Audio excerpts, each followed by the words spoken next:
मधुबन में आप लोग जो पुराने होंगे सुनने वाले, उनमें आपने देखा होगा जो पहले मधुबन में आते थे, एक भोजन परोसने में पांडव भवन के आंगन डाइनिंग हॉल में भूरी दादी जी होते थे। ऐसा ही एक अनुभव मैं आपके साथ आपको सुनाना चाहता हूँ जो मेरा खुद का है। यहाँ पांडव भवन में बहुत सारे आदि रतन रहते थे। जब 23 वर्ष पहले जब मैं मधुबन में आया था, उस समय बहुत सारी दादियों से मिलने का, उनके संग में आने का, उनके सानिध्य में रहने का हमें सौभाग्य प्राप्त हुआ। उनमें से ही एक भूरी दादी जी थे। भूरी दादी जी पांडव भवन में भोजन परोसने की सेवा करते थे जब हम आए तब मधुबन में। उसके पहले तो वो बहुत सारी विशाल सेवाएं करती थी। संगम भवन में रहती थी, वहाँ रोज़ आना जाना करती थी। आबू रोड से सब्जियां खरीदना, वो मधुबन में लाना यहाँ के लिए, और वो भी अपने व्हीकल नहीं होते थे, बाहर से टैक्सी हायर करके उसमें आना जाना करना, सामान लाना। और जो मधुबन में बाबा से मिलने के लिए पार्टियाँ आती थी, उनको स्टेशन छोड़ना, उनको रिसीव करना, उनको मधुबन पहुंचाना, उनके लिए गाड़ियां बुक करना।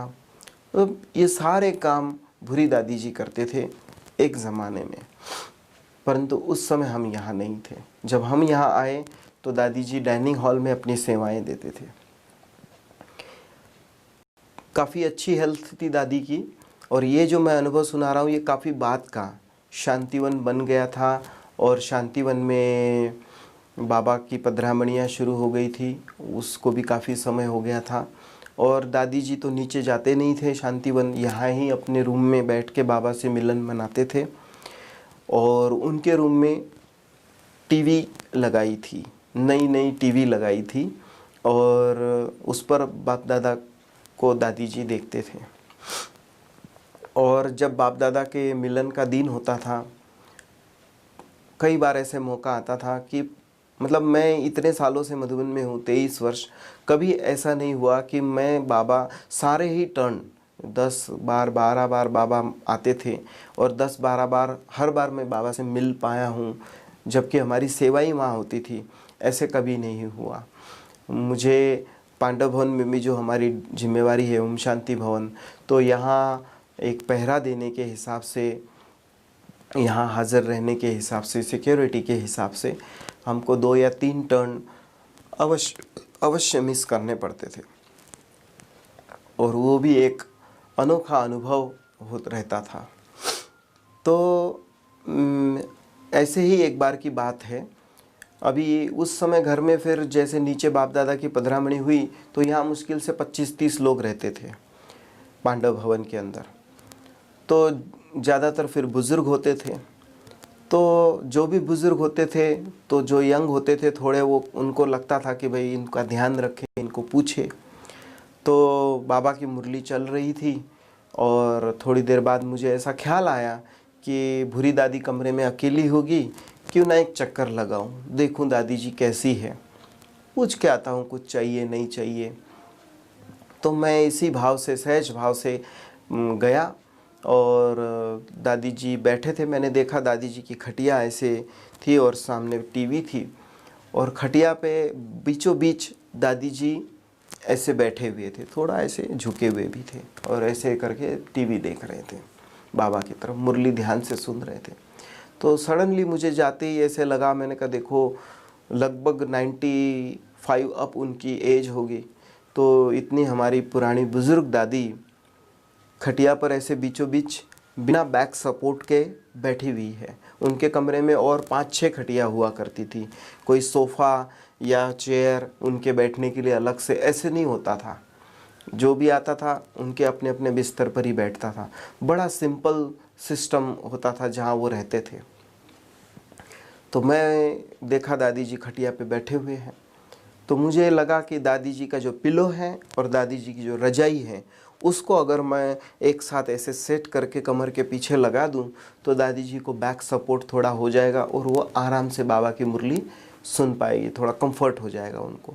तो इस हिसाब से मैंने दादी जी को कुछ नहीं पूछा, मैंने जाते ही मैंने कहा कैसे हो, ठीक हो, ऐसे करके एक शब्द कुछ बात किया। और दादी जी को बिना पूछे, थोड़ा अधिकार का रिलेशन तो होता ही था, तो मैंने तकिया भी उठाया, रजाई भी उठाई और पीछे सेट करने लग गया।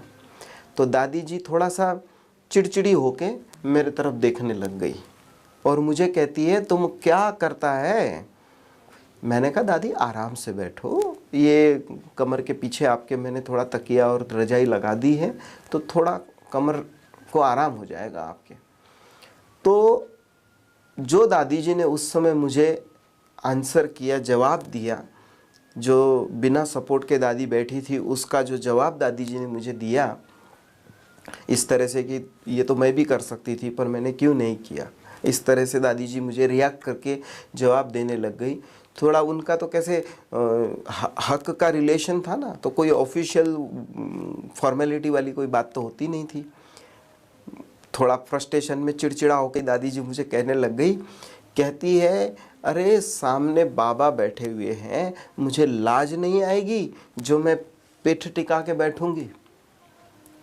बताओ, अभी मैंने वो चीज़ सहज भाव से सुन तो ली और मेरे मन में उस समय आया कि दादी जी मानेगी नहीं, इनको नहीं चाहिए बैक सपोर्ट। फिर ठीक है करके कुछ बात और चाहिए नहीं चाहिए ऐसा पूछ के मैं निकल गया, परंतु वो बात मेरे मन से निकली नहीं। मैं उस चीज़ को सोचता रहा और मैंने पाया, मैंने कहा देखो चाहे कैसे भी हो, इन लोगों का देखो शरीर भी जर्जर हो रहा है, परंतु इन लोगों के मन से मतलब जो बाबा के लिए रिस्पेक्ट की भावना है, बाबा का जो आदर करने का जो लेवल है, क्योंकि आपने देखा होगा, सुना होगा, जब साकार में बाबा मुरली चलाते थे हिस्ट्री हॉल के अंदर, तो बाबा खुद भी बिना सपोर्ट के संदली पर बैठते थे पालथी लगा करके।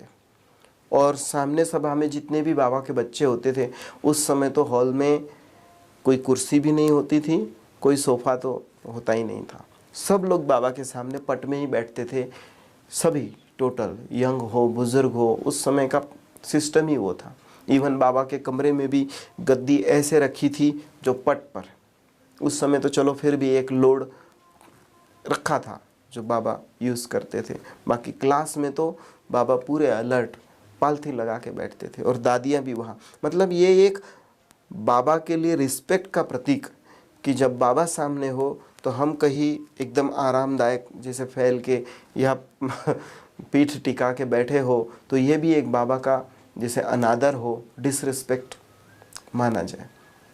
खैर अभी तो उस चीज़ का कंपेयर नहीं कर सकते, बाबा ने हमें इतने सुख साधन दिए हैं, हमने देखा इतने वर्षों से बाबा की अव्यक्त पधरामणी होती है, तो सभी बाबा के सामने सोफे पर बैठते हैं, कुर्सियों पर बैठते हैं, बड़ी आरामदायक कुर्सियों पर भी बैठते हैं।